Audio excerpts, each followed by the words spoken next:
À entendre la droite, ce budget de la sécurité sociale nous tombe dessus comme la vérole sur le bas clergé. La sécurité sociale est mise en danger par l'Assemblée nationale, nous dit la droite sénatoriale, et ce budget deviendrait invotable. Cependant, j'avoue qu'on commence à s'y perdre. On ne sait pas trop quelle est la droite à la manœuvre. Celle de Laurent Wauquiez qui permet l'adoption du texte ou celle de Bruno Retailleau qui le rejette. Prenez le temps de vous asseoir autour d'une table et mettez-vous d'accord. Monsieur Farandou, ne serait-ce pas l'occasion d'un autre conclave ?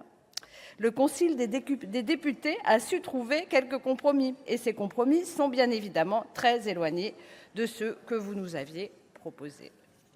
Bien que cette copie ne soit pas la nôtre et qu'elle ne permette pas de résoudre le déficit de la sécurité sociale, le groupe écologiste de l'Assemblée a majoritairement décidé de le laisser passer. Non pas par gêne, chers collègues, mais par constat. En effet, une partie des mesures des classes sociales et des antisociales ont été écartées du projet. Nous estimons positif le rétablissement du décalage de la réforme des retraites, la suppression du gel des prestations sociales et l'allongement de la durée du travail annuel que vous avez soudain rajouté au détour d'un article sans dialogue social aucun. Je tiens tout de même à souligner les quelques petites victoires qui ont su faire consensus dans nos deux chambres. Je pense notamment au congé supplémentaire de naissance, au refus de l'extension du domaine des forfaits et franchises, ainsi qu'à la prolongation de l'expérimentation des haltes soins addiction.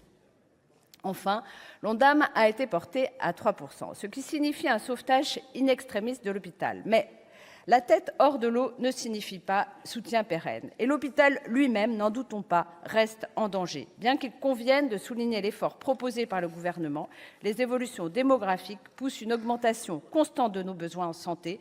Nous sommes ainsi encore loin du compte. L'Ondam 2025 était à 3,5%. Cette augmentation par rapport à la copie initiale cache en vérité une diminution des moyens alloués aux établissements de santé. Des lits fermés, des personnels à flux tendu, des centres de santé qui risquent de disparaître.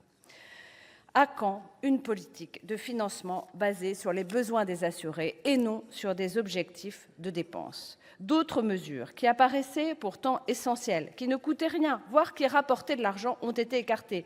Obligation du Nutri-Score, taxation de l'exane, fiscalité comportementale et même lutte contre la rentabilité excessive. Alors que la droite n'a de cesse de rappeler l'importance de l'équilibre budgétaire et la nécessité de faire des économies, elle rejette en bloc les dispositifs qui proposent de lutter contre la financiarisation de la santé. Par ailleurs, et pourtant vous dites vous en soucier, toujours pas un effort tangible sur la santé environnementale. C'est la totalité de la communauté scientifique qui nous met en garde.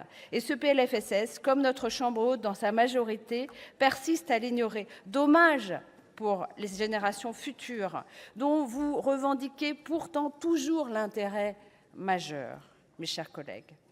19,4 milliards d'euros de déficit prévus pour 2026. Encore une fois, vous qui refusez de vous attaquer aux niches sociales ainsi qu'à toutes nos propositions de recettes, vous pouvez vous en féliciter. Ce déficit, c'est le vôtre.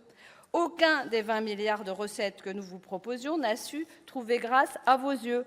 Enfin, nous apprenons que la majorité sénatoriale ne souhaite pas débattre de ce budget. C'est bien dommage. Par principe, le groupe écologiste attache de l'importance au débat parlementaire, mais à l'aune de ce qui s'est déroulé au sein de cet hémicycle lors de la première lecture, je crains que vous ayez raison de refuser le débat. Nul besoin de recommencer le calvaire que vous nous avez offert.